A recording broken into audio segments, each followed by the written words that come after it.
आज हम बहुत इंपॉर्टेंट चीज़ समझने वाले हैं, जिस चीज़ के बारे में बहुत सारे लोगों को नहीं पता होता है और वो परेशान होते हैं। ठीक है, अगर ये चीज़ आपको पता है तो आपको बहुत इजी होने वाला है जीएसटी के वर्क में। तो इम्पॉर्टेंट पॉइंट है, प्रैक्टिकल अप्रोच है।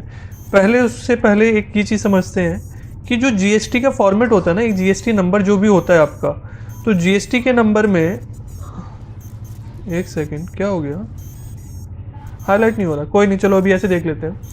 ये जीएसटी का जो नंबर है उसमें स्टार्टिंग में 2 डिजिट्स मिलेंगी आपको, जो जैसे यहाँ पे लिखा है 22। क्लियर है? सो 22 जैसे लिखा है ना यहाँ पे, तो 22 का मतलब ये स्टेट कोड को रेफर करता है। इसका मतलब है स्टेट कोड। इंडिया में जितने भी स्टेट्स हैं, हर स्टेट का अपना एक कोड है, तो स्टार्टिंग में वो कोड होता है, तो उस कोड के थ्रू मुझे पता चल जाता है जीएसटी रजिस्ट्रेशन कौन से स्टेट का है। फिर उसके बाद में ये जितनी भी डिजिट्स लिखी हैं यहाँ से लेकर यहाँ तक, ये एक एग्जांपल लिखा है, आपको डिफरेंट होगा, वो होता है पैन नंबर। ठीक है, उस पर्सन का जिसका वो जीएसटी है उसका पैन नंबर होता है। पैन कार्ड नंबर जो होता है हर पार्टनरशिप का, कंपनी का, इंडिविजुअल का, सबका वो पैन कार्ड होता है। तो यहाँ पे आपको पैन कार्ड की डिटेल मिल जाएगी। एक चीज़ और बताता हूँ, पैन नंबर जो होता है ना, हर पर्सन का एक होता है। पैन का मतलब ही एक तरह से ये ऑल ओवर इंडिया एक नंबर है आपके पास। ठीक है, जीएसटी नंबर आपके पास डिफरेंट हो सकते हैं, एक स्टेट में अलग, दूसरे स्टेट में अलग, वो कंपलसरी रजिस्ट्रेशन है तो वहाँ पे अलग अलग हो सकते हैं। सो अगर मेरा एक, मैं फॉर एग्जांपल पीयूष गुप्ता, मेरे बिजनेस हैं ऑल ओवर इंडिया 7 प्लेसेस पे, 7 स्टेट्स में, तो मेरे पास 7 स्टेट्स में रजिस्ट्रेशन होंगे। ये वाला जो पार्ट है ना यहाँ से लेकर यहाँ तक का, ये सब में सेम होगा, क्योंकि ये क्या है, पैन नंबर है। इसके बाद ये 1 होता है, 1 2 3 होता है, यहाँ पे आइडेंटिफाई करते हैं कि कितने नंबर ऑफ रजिस्ट्रेशन है, तो उस हिसाब से कोडिंग होती है, गवर्नमेंट अपने आप करती है। जेड, ये by default Z her GST number में आपको मिलता है। ये 5 जो है, ये उनका गवर्नमेंट का अपना कोई एक फॉर्मूला है जिसके हिसाब से ये नंबर सेट करते हैं। इससे गवर्नमेंट को थोड़ा आइडेंटिफाई करने में ईजी होता है कि जीएसटी नंबर गलत तो नहीं है। ये किस फॉर्मूले पे बना है, कैसे बना है, वो किसी को नहीं पता है, वो सिर्फ गवर्नमेंट का है। तो ये रैंडम नंबर होता है मेरे लिए। मतलब सबसे ज़्यादा इंपॉर्टेंट क्या है, ये शुरू की 2 डिजिट और ये डिजिट, इससे मुझे क्या पता चल सकता है, पैन नंबर। तो प्रैक्टिकल करते हैं, थोड़ा समझते हैं प्रैक्टिकली।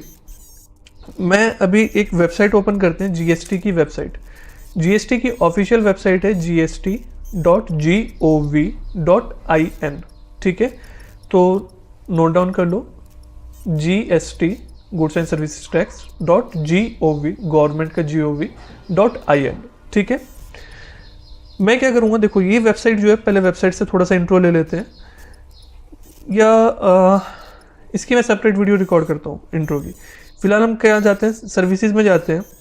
यूज़र सर्विसेज में देखो, यहाँ पे मुझे कुछ दिख रहा है क्या, नहीं, यहाँ पे है search tax payer, search by GST number. मैं क्या रहा हूँ, मैं जीएसटी नंबर से ना किसी पर्सन की सारी डिटेल निकाल रहा हूँ। इलीगल काम नहीं है, कोई हैकिंग नहीं कर रहा हूँ, गवर्नमेंट ने ऐसी फैसिलिटीज दी है। ठीक है, मैंने क्या करा, सर्च टैक्स पे, सर्च बाय जीएसटी नंबर, मैंने उस पर क्लिक करा।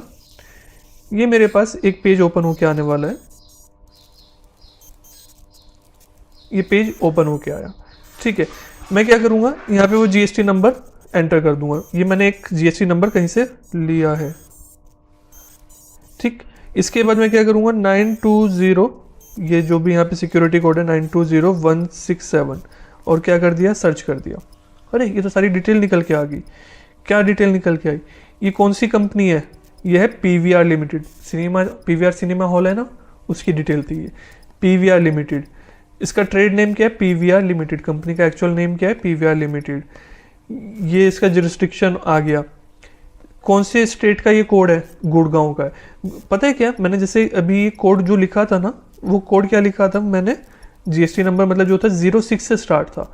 06 से मुझे पता चला कि वो सारे गुड़गांव के जितने भी रजिस्ट्रेशन होंगे वो किससे स्टार्ट होंगे, 06 से। डेट ऑफ रजिस्ट्रेशन ये है मेरे पास 1/7/2017, तब रजिस्ट्रेशन करा। पब्लिक लिमिटेड कंपनी है, जीएसटी स्टेटस एक्टिव है, रेगुलर टैक्स पेयर है, सब कुछ है इसका। और शो फाइलिंग टेबल, मैं यहाँ पे देखता हूँ, मेरे पास सारी डिटेल निकल के आ गई। उन्होंने कब कौन सी रिटर्न फाइल करी थी, कैसे करी थी, नहीं करी थी, कब। देखो जीएसटीआर 3B की बात करता हूँ। पहली बात, जीएसटीआर 3B कौन सी ईयर की, 1920 की, फरवरी की उन्होंने फाइल कर दी थी, 18 मार्च को स्टेटस फाइल। फिर इसी तरह से जीएसटीआर 1, जीएसटीआर 3B, ये सारी डिटेल मेरे पास निकल के आ रही है। कि हाँ उन्होंने सारी रिटर्न्स अपनी फाइल करी है या नहीं करी है, सारी की सारी डिटेल मेरे पास यहाँ पे उस कंपनी की निकल के आ गई। बात क्लियर हुई? तो आप क्या करोगे, आपने कहीं ना कहीं किसी ना किसी से कोई ना कोई परचेज करी होगी जिसका आपके पास इन्वॉइस होगा, उस इन्वॉइस पे जीएसटी नंबर होगा उस पर्सन का, उस नंबर का जीएसटी नंबर यहाँ पे एंटर करोगे। एग्जाम्पल, डोमिनोज में जाओगे, मैकडी में जाते हो, या फिर कोई आपने टीवी परचेज करा होगा, फ्लिपकार्ट से परचेज करी होगी, अमेजोन से परचेज करी होगी, जीएसटी नंबर होगा, उससे एक बार सर्च करके ट्राई करना। ठीक है, ये होमवर्क एक तरह से आपका। मैंने अभी क्या बात करी, ये जीएसटी नंबर ये था। मैंने कहा था कि शुरू की 2 डिजिट क्या होती है, स्टेट कोड होता है। उसके बाद की जो यहाँ तक की ये होता है, ये क्या होता है, पैन नंबर। ये पैन नंबर है, मतलब पीवीआर अभी ऑल ओवर इंडिया कितनी सारी जगह है ना, उसके कितने सारे रजिस्ट्रेशन होंगे। ठीक है, हर स्टेट में एक सेपरेट रजिस्ट्रेशन होगा उसका कंपलसरीली, और एक स्टेट में एक से ज़्यादा रजिस्ट्रेशन भी ले सकते हो, वहाँ पे कुछ लिमिटेशंस होती हैं, उसके हिसाब से आप ले सकते हो। तो मतलब कितनी सारे रजिस्ट्रेशन होंगे। मैं क्या करता हूँ, ये पैन कार्ड नंबर कॉपी कर लेता हूँ उसका। ये मुझे पता चल गया ना पैन कार्ड नंबर है, ये मैंने क्या करा, इतना कॉपी कर लिया। अभी मैं क्या करता हूँ, सर्च टैक्स पेयर में दोबारा जाता हूँ, क्लिक करा, सर्च बाय पैन। इस बार किस तरह से कर रहा हूँ, search by pan number. Pan number में मैंने यहाँ पे गया, पेस्ट कर दिया, यहाँ पे ये कोड एंटर करा 66355।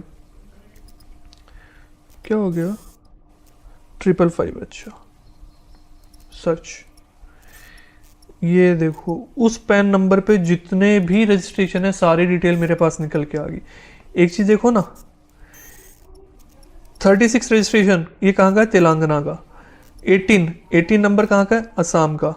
29 ये रजिस्ट्रेशन कहाँ का है, कर्नाटका का। इसमें ना पैन नंबर सबका ही सेम आ रहा है, AACP4526D, ये सब के क्या आ रहे हैं, सेम आ रहे हैं। समझ में आ रहा है, सबके क्लियर हो रहे हैं। तो यहाँ पे मुझे उस पीवीआर के जितने भी जीएसटी रजिस्ट्रेशन है सबकी डिटेल निकल के आ गई। मैं इसके बाद देखो, ये तो एक पेज हुआ 10 20, मैं लास्ट पेज पे जाऊँ 80, उसके टोटल 80 रजिस्ट्रेशन है। इसमें से कुछ इनएक्टिव है, मतलब उसने रजिस्ट्रेशन लिया होगा, अब उस पर रिटर्न फाइल वगैरह नहीं कर रहे हैं, हो सकता है सरेंडर कर दिया हो, या हो सकता है बिजनेस क्लोज हो गया हो। तो इस तरह से टोटल मिला के आज तक उनके रजिस्ट्रेशन कितने हुए, 80 रजिस्ट्रेशन हुए। मैं कोई से भी एक पे क्लिक करूंगा ना, जैसे मैंने इस पर क्लिक करा, क्लिक करके वो मेरे पास पिछले वाला पेज ओपन हो के आ गया जहाँ मैं सर्च बाय जीएसटी नंबर करता था, हो रहा है ओपन, ये आ गया। यहाँ पे क्या करूँगा, 601947 एंटर। देखो पीवीआर लिमिटेड की इंदौर की सारी डिटेल निकल के आ गई। इसकी फाइलिंग टेबल देखता हूँ, ये सारी डिटेल निकल के आ गई। समझ में आया कितना हैंडी टूल है।